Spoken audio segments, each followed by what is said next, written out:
We left Mother Yashoda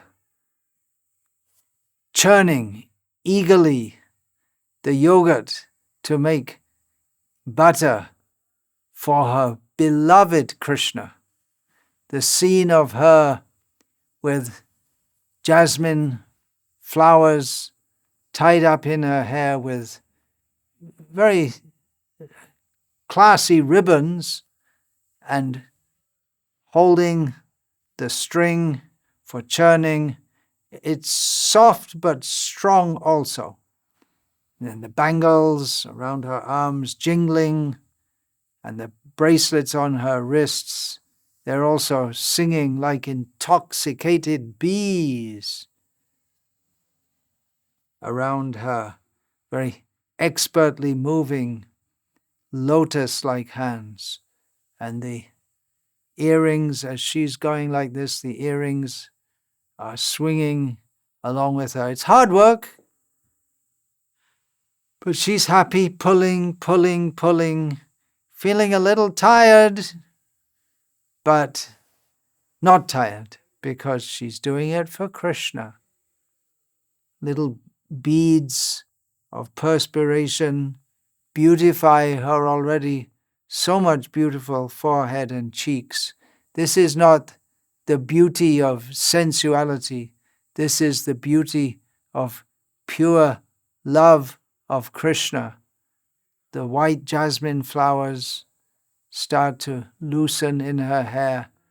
Her necklace at her neck and her coming down on her breasts, that also shaking begins to become a little loose.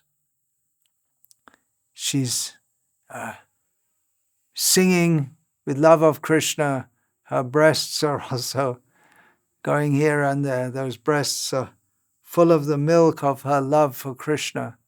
And the milk is spontaneously in the presence of her Krishna, who's just sleeping a little distance away. The milk automatically wettens her sari as it comes out spontaneously. So she's looking at the yogurt and then looking at the side to Krishna, who's lying there on the bed in the room.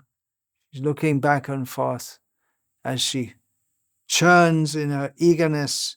Little bits of yogurt jump up from the earthenware pot and they spatter over her sari, but she doesn't care. It's a joy for her to serve her Krishna. She's serving not in the mood of a servant, in the mood of a mother. It's a different kind of service mood. Any trouble taken in the service of her beloved child, she takes as a great joy. For so many years, she didn't have a child, and then she got the best child possible for anyone ever. The mothers, they're very happy to have children, at least in a sane society, not in the insane society we live in today. They're very happy to have children, and even the children are passing stool and the mothers clean it up. There's no question of complaining on their part. Mother's love, selfless love. The prototype of this is Yashoda with Krishna.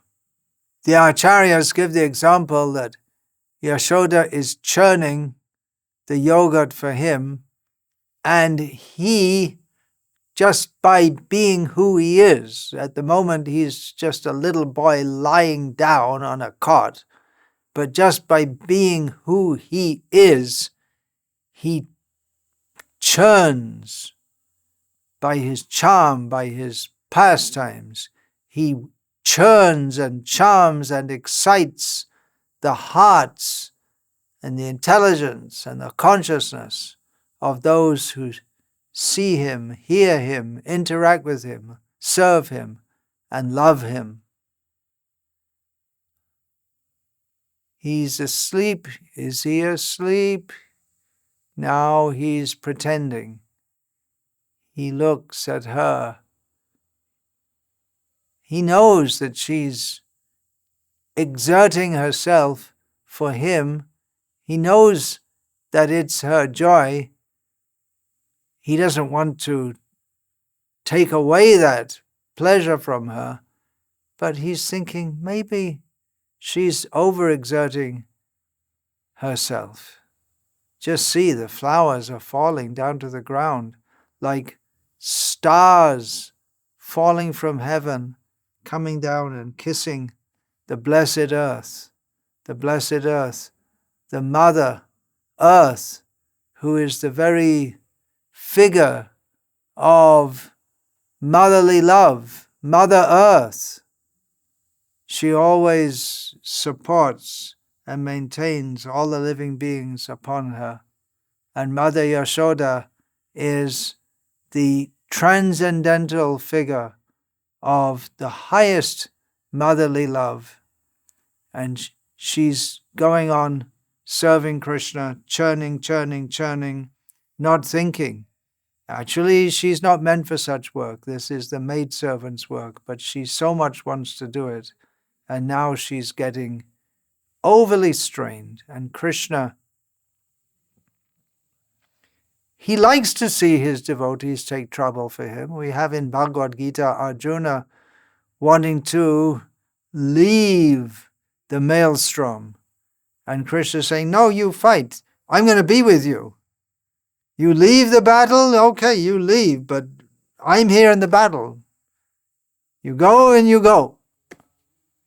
You go by yourself. But if you stay here, I'm going to be with you.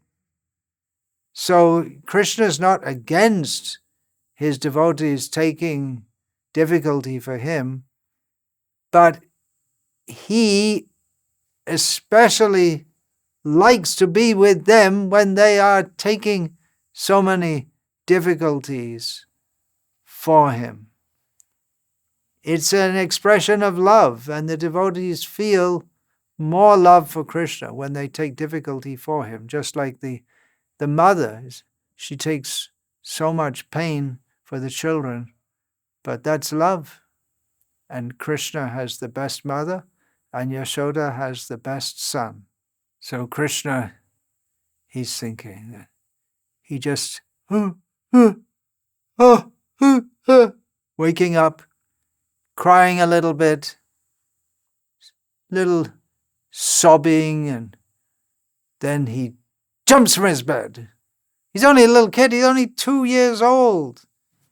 But he's the Supreme Lord, so he's not a 2-year-old boy, so he jumps up from his bed and runs quickly to her, holds on to her leg as she's churning, grabs her leg. The whole world is running after Krishna, at least the sane people in the world, trying to get a hold of Krishna's lotus feet, trying even to see them. And he is running and lovingly holding onto his mother's leg out of protections, feeling that she's my shelter. Then he stretches he's a little boy, stretches little limb,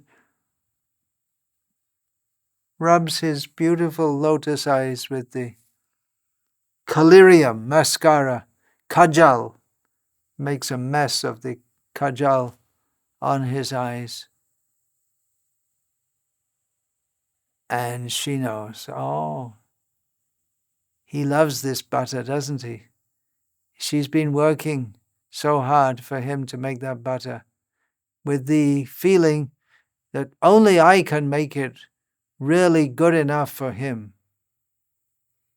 But he looks at his mother and his message is clear. I'm hungry. I want your breast milk. She's going on churning and he manages to catch it.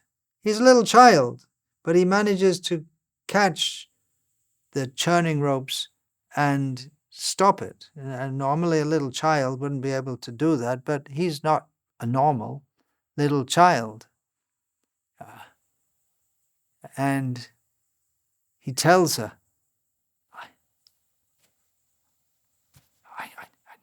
I need to be fed.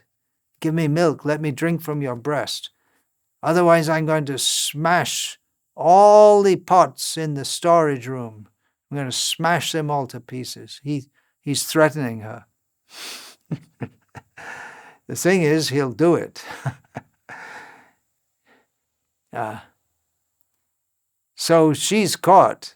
She wants to churn the yogurt for him, but there's direct, immediate service to him to feed him.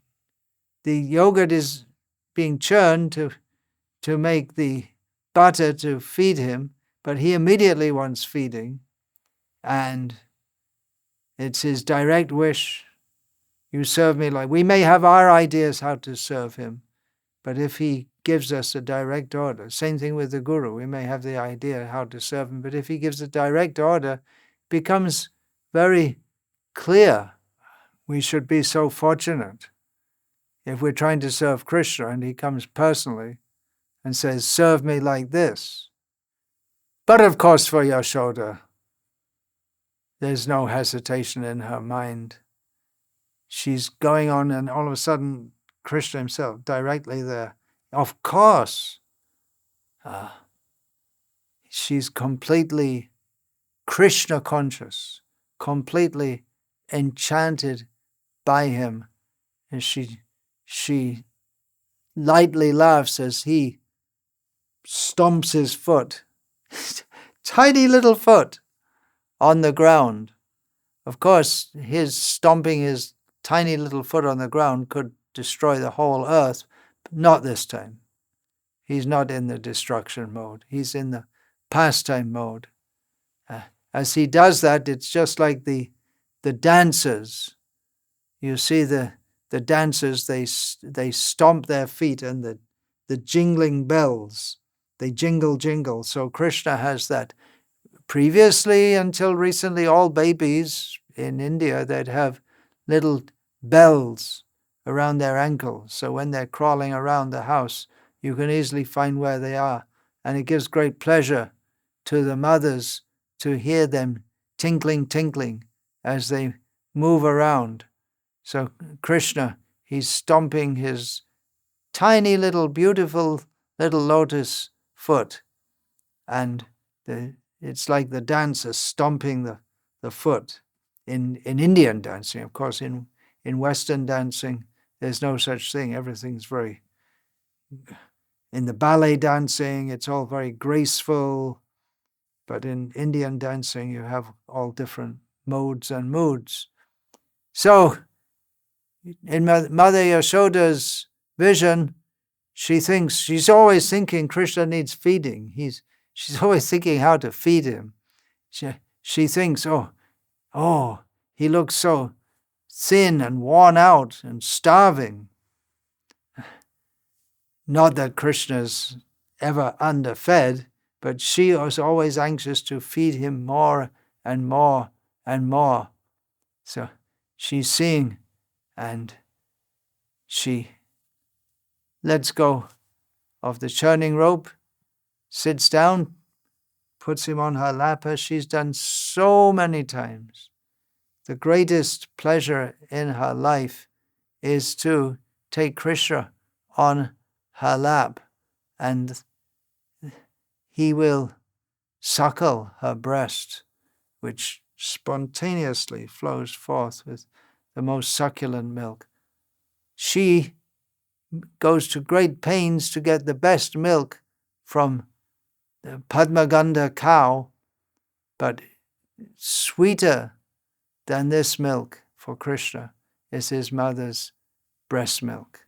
The example is given just like the chatak bird so much appreciates in the rainy season. The drops of water, rainwater, are coming down heavily from the sky, and the chatak bird will only drink the water from the sky, the rainwater.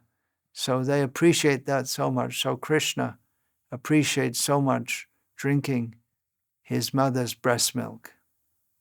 Now, Yashoda, it's not that she's thinking, well, he's the Supreme Personality of Godhead, and he says in Bhagavad Gita, Patrang Pushpang Palam Toyam, he takes leaf, flower, fruit, and water. He's a little young for that, so he just needs milk. I'd better do him and serve him. Ishvara Parama Krishna, no such thing. She's just charmed by him. She doesn't think it's anything more than any mother's love. It might seem like all the mothers in the village, all the women of approximately her age, they all have children and they all love their children, and it's natural to love children. So it might be a little difficult to communicate how much Yashoda's love for Krishna far surpasses that of any ordinary mother, because mother's love in this world is the most selfless and the closest to pure love of Krishna. But Mother Yashoda's love for Krishna is in a different category. It's love, and it's not checked by thinking that he's Bhagavan, even though she just saw that he manifested the universal form within his mouth. But it's, what is it about him? She doesn't think, why do I love my child? But everything about him increases her love for him all the time. His beauty, his charm, his naughtiness, the way he speaks, the way he urinates, everything about him. Now he's starving. I want. Of course, when the baby takes milk from the mother's breast, it's not just the food, the milk. It's not just the physical nourishment, but it's the exchange, the feeling of security, the feeling of being nourished and being protected. And the mother so much appreciates that also. In Indian culture, at least before they made a culture of killing all the cows, how can that be in India? But it used to be that the most charming and auspicious sight everyone liked to see is the calf taking the milk from the mother cow.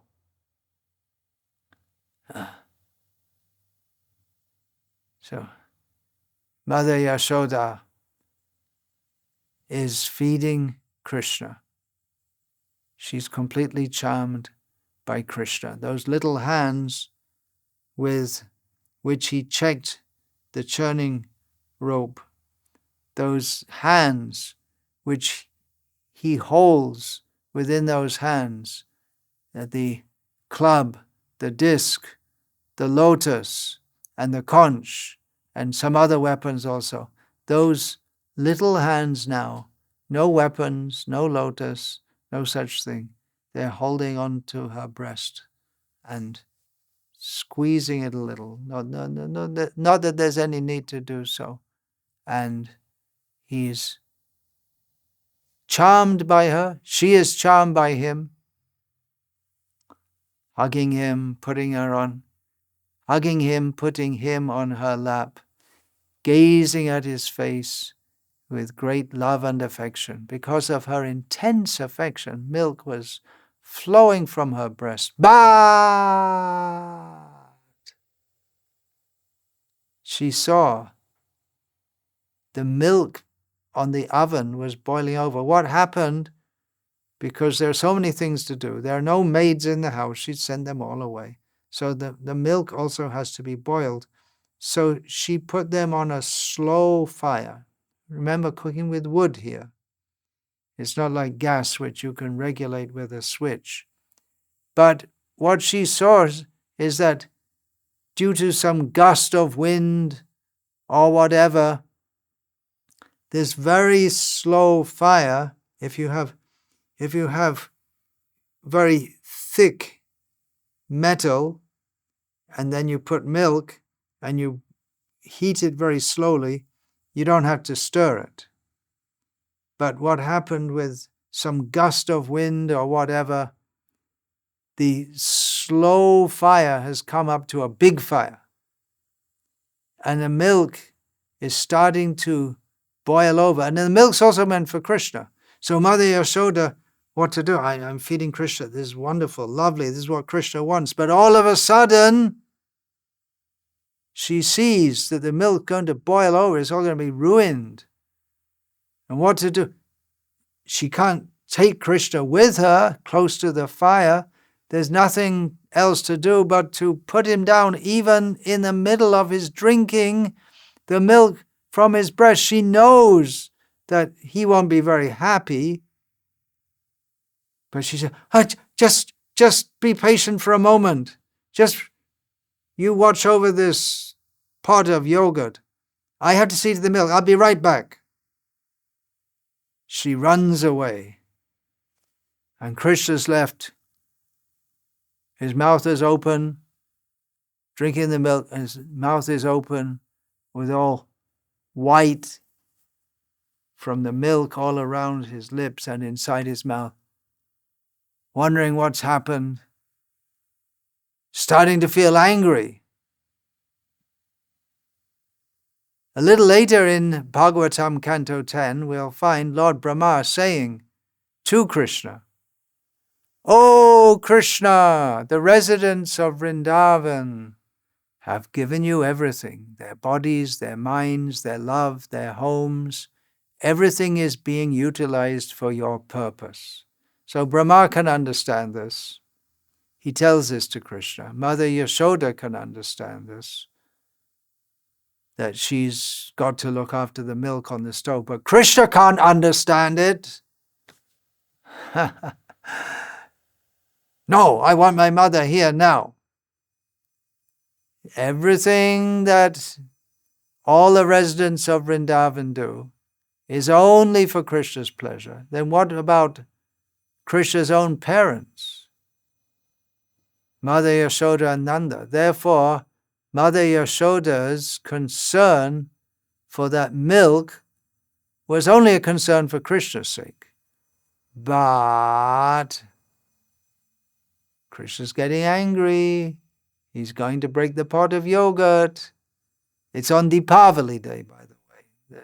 Vishwanath Chakravarti Thakur says that this pastime happened on Deepavali Day.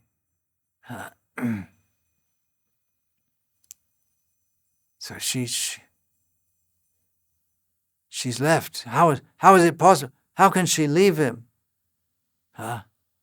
He can never have enough of her breast milk, and especially he was sleeping a long time. He's very hungry. Krishna's thinking, why does she think she can do it better than all the maids? What is this? She's meant for directly serving me only. She has so many maidservants. They're all willing to do, very, very willing, very eager to do whatever she says. She's meant for looking after me directly, not for all these other things. Now, of course, Yashoda could have brought him along, holding him to her breast as she ran to look after the milk, but then how can she bring him close to the dangerous fire? And anyway, you need 2 hands. She doesn't have 4 hands. She's a Vrajavasi, not a Vaikunthavasi. She needs both hands for adjusting the milk. What can you do? To serve Krishna, she has to make him angry. He can't understand. He's a little boy. She knows he's going to cry when she goes away. And she's going to make him cry. He's a little child. How can he understand all these things? But he is a little boy. And actually, he's more than a little boy. He knows that what she's doing is all out of her great love for him, as is her scolding of him and threatening him when the older gopis come and complain about him, and Mother Yashoda is threatening, and the older gopis say, no, don't punish him. But even when she's threatening him, he knows. There's never any doubt in his mind that his mother has anything but the deepest, purest love for him. And practically he tests that when he does all kinds of wild, naughty things. Well, he's about to do the wildest and most naughty thing yet, for which he is going to be glorified by the name Damodara. Now he's angry. His eyes are crying, but they're not tears of lamentation, they're tears of anger. His lips are trembling, biting his lip. He's only got very tiny teeth coming in. He picks up a stone and boom, breaks that whole big pot of yogurt, but it hasn't curdled. There's no butter. Yashoda working so hard to singing as she goes with great pleasure, and all of a sudden it's all spilling all over, a big stream of yogurt flowing on the floor, all lost on the floor. She was so absorbed in the yogurt, she almost forgot him in one sense. She was so absorbed in that. So maybe sometimes we go to great efforts to try to serve Krishna, and it seemingly comes to nothing. Srila Prabhupada in Jhansi, before he came to the West, he made a whole big endeavor, league of devotees. He had a nice center, he had so many big plans. Came to nothing. But Krishna was pleased. It may be like that. It may be Krishna, he's the supreme controller. He may just not sanction our plans. Not that they're not good plans, not that they're insincerely executed, but Krishna, for whatever reason, he may just spoil everything we're doing, even though we're doing it for him. He's supremely independent. How will we react? That we have to see. Prabhupada never stopped. He just went on and on and on. He had so many reasons why he could be discouraged. He could have just said, oh, okay, I tried. I really tried. I really put a lot of effort in, but it looks like Krishna doesn't want me to preach all over the world. So, all right. He could have just lived in one of the ashrams of his godbrothers for the rest of his life, done some service. But he wasn't content. He had to do his service. He left the security of his godbrothers' ashrams to again come to Vrindavan and take a room on rent with no sponsor, no financial support, and no one wanted him to go to America. His Guru Maharaj wanted him to. No one. He never gave up. He went on going, even though it seemed like everything was against him. There's a great lesson to learn from this. Mother Yashoda, she didn't stop serving Krishna because he smashed all her efforts. He did get punished by her. Of course, that's another twist. Not that we can punish Krishna. That's Mother Yashoda's great prerogative, which is why we're hearing about the glory of Mother Yashoda. The glory of Krishna is described throughout the Shastra, but here in this narration, practically the glory of Mother Yashoda is more, because she can punish. He who has the right to punish everyone, but who has the right to punish him? Of course, she'll get in a little trouble from the rest of the residents of Vrindavan, as we'll hear. So then Krishna's seeing, oh all the yogurt is flowing everywhere. He's fully absorbed in the role of being a child. And on the one hand, he wants to show his mother how angry he is. And at the same time, he's afraid of her. He's a little afraid. What's he going to do?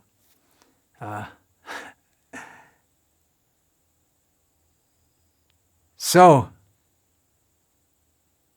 he's exhibiting his anger against his mother, and at the same time afraid of her. He runs to the storeroom where the fresh butter, which from other churning, ghee, everything is there. He climbs in through a window.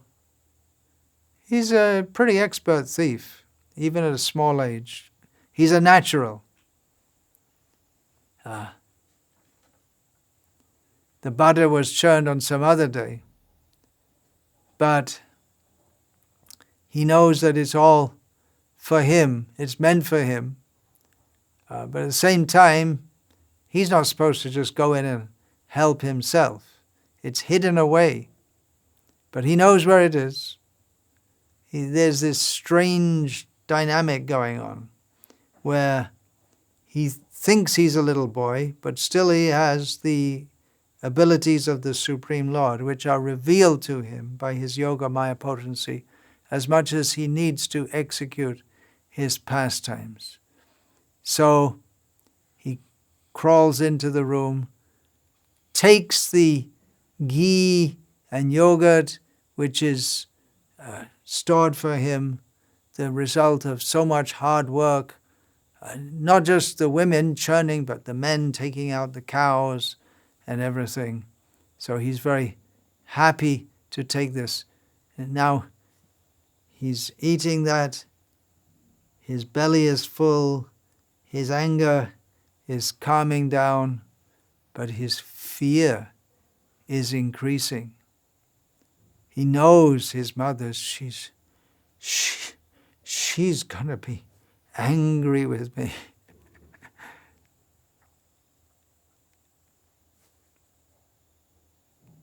He's thinking, how can he run? How can he run away? What shall I do now? He is the one who the whole world fears. Fear of God. I had this inculcated into me in my childhood. You should fear God. We should be afraid if we're sinful. We are sinful.